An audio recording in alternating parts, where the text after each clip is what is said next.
Minds have been ridiculed, silenced, or ignored not because they lacked intelligence but because they made people uncomfortable.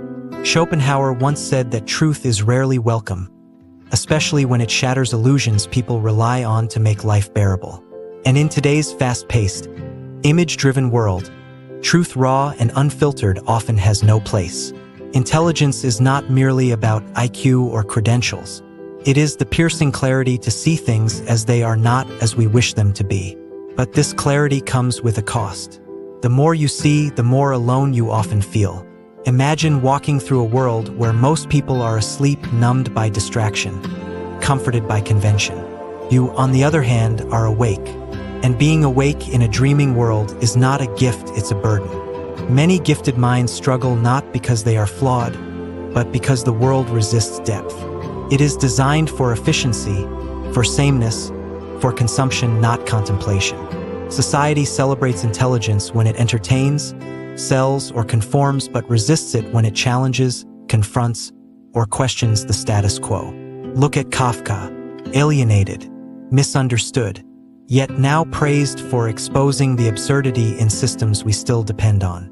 Look at Nietzsche, dismissed as mad, only to be revered decades later for truths too sharp for his time.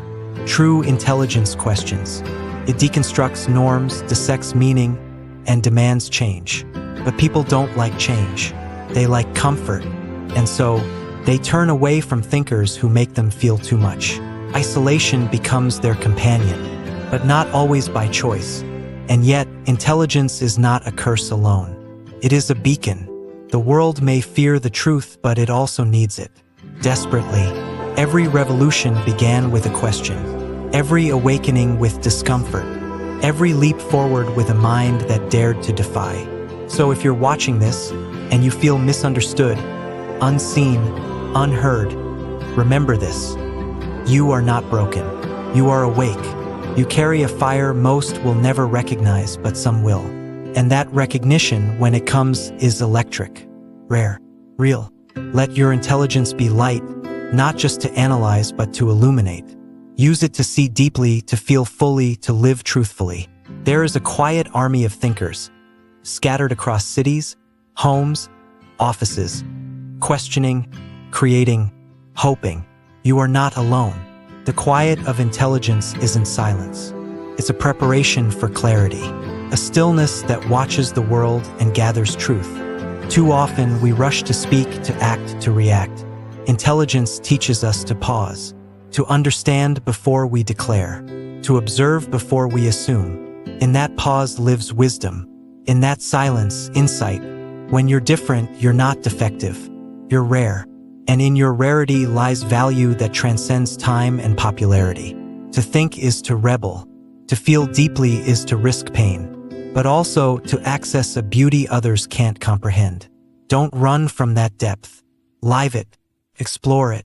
Let it shape your art, your work, your relationships, your voice. Sometimes the most revolutionary act is not shouting louder, but understanding deeper.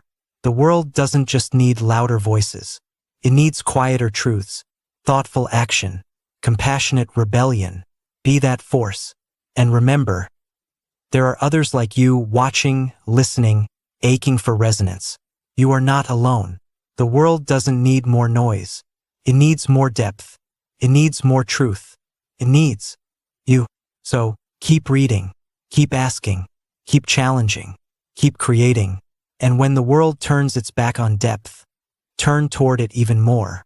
Because in a world afraid of light, being intelligent is revolutionary.